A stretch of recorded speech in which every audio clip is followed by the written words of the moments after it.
very good afternoon, ninth class. So, today we are going to start our new chapter, that is chapter number 4, structure of an atom.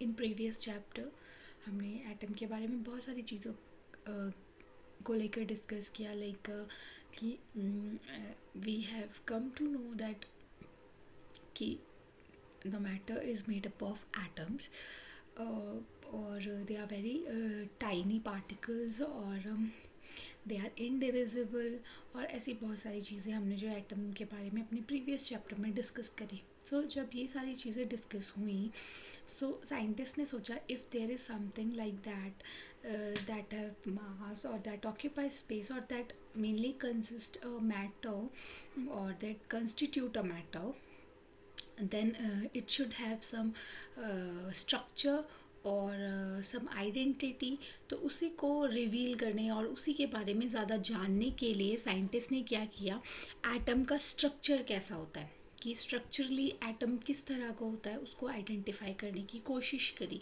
Because अगर कोई matter है वो किसी tiny particle से बन रहा है, तो ऑब्वियसली उसका कोई ना कोई स्ट्रक्चर भी होगा. तो उस स्ट्रक्चर को आइडेंटिफाई करने के लिए साइंटिस्ट ने बहुत ज़्यादा एक्सपेरिमेंट किए और they came up to few structures of matter, कि एटम सॉरी कि स्ट्रक्चर ऑफ एटम कैसे हो सकते हैं. सो अगर हम देखें तो हमने देखा था कि एटम क्या है. It is not a simple indivisible particle but consist of at least one सब एटॉमिक पार्टिकल्स. सो हमने जब 1900 में जब ये सारी कंसिडरेशन हुई और स्टडीज़ हुई, तो ये चीज़ पता चली कि एटम एक इनडिविजिबल पार्टिकल नहीं है. इनडिविजिबल का मतलब था जो फर्दर डिवाइड नहीं हो सकता है, but atom is not an indivisible particle, but it also consists of some subatomic particles and that are electron and proton. ठीक है. अगर हम इलेक्ट्रॉन की बात करें तो इलेक्ट्रॉन किसने आइडेंटिफाई किया था, ये जे थॉमसन ने आइडेंटिफाई किया था. मतलब उन्होंने सबसे पहले इलेक्ट्रॉन के बारे में डिस्कवरी की थी. And if we talk about proton, तो प्रोटॉन की डिस्कवरी जो है वो ई गोल्डस्टिन ने की थी 1886 में. सो द डिस्कवरी वॉज कि उन्होंने एक वैक्यूम ट्यूब ली थी. उस वैक्यूम ट्यूब में उन्होंने पॉजिटिव रेज जो हैं, कैनाल रेज जिसको हम बोलते हैं, उन्होंने वो रेज जो थी वो ट्रैवल करवाई. दो स्ट्रिप्स थी उस ट्यूब के अंदर, दो स्ट्रिप्स रखी थी जिसमें उन्होंने कैनल रेज जो थी वो ट्रैवल करवाई थी. और उससे क्या हुआ, उन्होंने देखा कि ये जो रेज हैं ये पॉजिटिव पोल से नेगेटिव पोल की तरफ को ट्रैवल कर रही हैं. ठीक है. तो उन्होंने पहले जो है इन जो ये जो रेज थी इनको उन्होंने इनिशियली नाम दिया था कैनल रे. ठीक है. और उन्होंने एक चीज़ नोटिस करी कि ये जो रेज हैं ये पॉजिटिव पोल से नेगेटिव पोल की तरफ को ट्रैवल कर रही हैं. बट अपने इस एक्सपेरिमेंट को और ज़्यादा प्रूफ करने के लिए उन्होंने क्या किया, इन जो वो वैक्यूम ट्यूब थी उसके दोनों तरफ क्या किया, उन्होंने मैग्नेटिक फील्ड लगाया. मैग्नेटिक फील्ड लगाया. मैग्नेटिक फील्ड में भी एक पॉजिटिव होता है और एक नेगेटिव होता है, मतलब नॉर्थ पोल और साउथ पोल होता है. ठीक है. तो जब इन्होंने देखा तो इन्होंने देखा कि मैग्नेटिक फील्ड में भी ये line towards the negative pole जो है उसकी तरफ डिफ्लेक्ट हो रही है, मतलब उसकी तरफ अट्रैक्ट हो रही है. ठीक है. फिर अपने इसी एक्सपेरिमेंट को और ज़्यादा कंफर्म करने के लिए कि रियली ये रेज पॉजिटिव से नेगेटिव की तरफ जा रही है और नेगेटिव पोल की तरफ ज़्यादा अट्रैक्ट हो रही है, उन्होंने इलेक्ट्रिक फील्ड लगाया पॉजिटिव और नेगेटिव का. तब भी उन्होंने यही ऑब्जर्व किया कि ये रेज जो है वो नेगेटिव जो फील्ड है उसकी तरफ जो है वो अट्रैक्ट हो रही है, जिससे उन्होंने ये रिजल्ट निकाला कि जो रेडिएशंस हैं, ये जो रेडिएशंस मूव कर रही हैं कैनाल रे जिनको उन्होंने नाम दिया, वो पॉजिटिवली चार्ज्ड हैं. तब उन्होंने ये चीज़ देखी कि अगर ये रेडिएशंस पॉजिटिवली चार्ज्ड हैं तो इट मीन्स इसमें कोई ना कोई पॉजिटिव पार्टिकल होगा जो कि इन रेज को फॉर्म कर रहा है. दैट इज़ वाई उस पार्टिकल को उन्होंने नाम दिया प्रोटॉन, और इस तरह से प्रोटॉन जो है वो डिस्कवर हुआ था. नाउ अगर हम इलेक्ट्रॉन और प्रोटॉन दोनों की बात करें तो they are also known as sub atomic particles because they are present inside the atom. Therefore they are known as subatomic particles.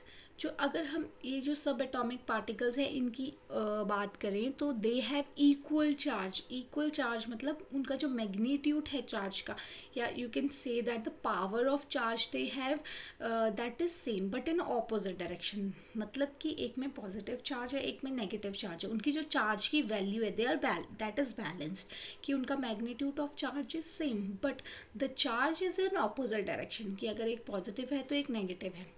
For example, the electron is the negative charge of atom and it is denoted by E negative, ठीक है। whereas proton जो है वो P positive से denote किया जाता है और वो पॉजिटिव चार्ज जो है वो कैरी करता है, ठीक है। अगर हम इनकी मासेस की बात करें, if we are talking about a particle that have like charge और जो एग्जिस्ट करता है, इट मीन्स उसके पास कोई ना कोई मास होगा, वो कोई ना कोई मास भी कैरी करता होगा।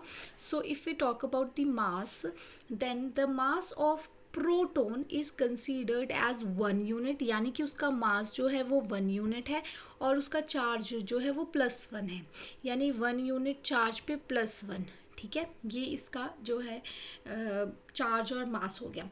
सिमिलरली जो इलेक्ट्रॉन है, ठीक है, the mass of electron is considered as negligible, यानी कि किसके कंपैरेटिव, प्रोटॉन के कंपैरेटिव जो मास है इलेक्ट्रॉन का दैट इज निग्लिजिबल, मतलब निग्लिजिबल है, बट जो उसका चार्ज है that is -1, so that is electron और इसका चार्ज जो है वो -1 है, ठीक है।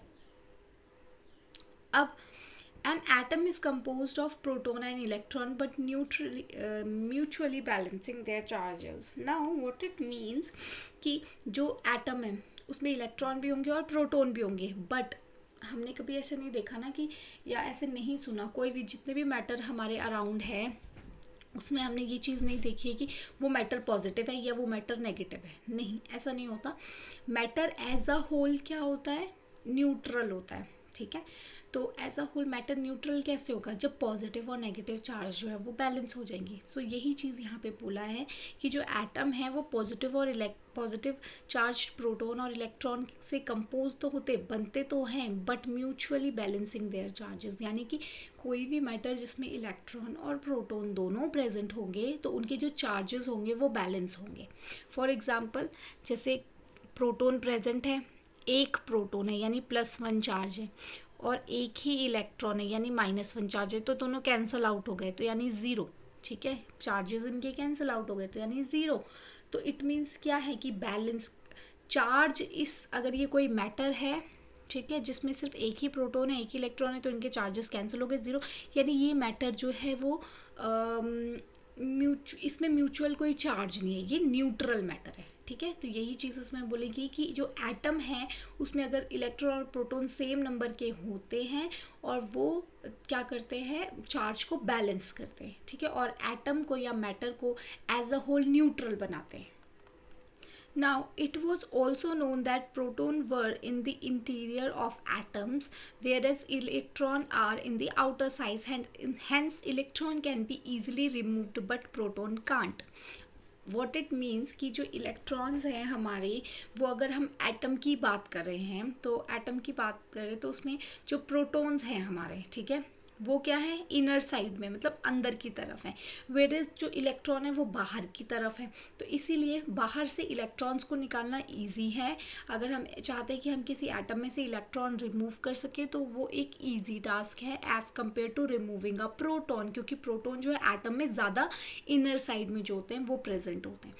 So this is all about the basic information that we or scientists got during the earlier study of structure of matter. इसके बाद आप लोग देखेंगे कि किस तरह से इन्हीं ऑब्जर्वेशन के ऊपर बेसिस करके डिफरेंट साइंटिस्ट ने जो है डिफरेंट स्ट्रक्चर्स दिए थे एटम के।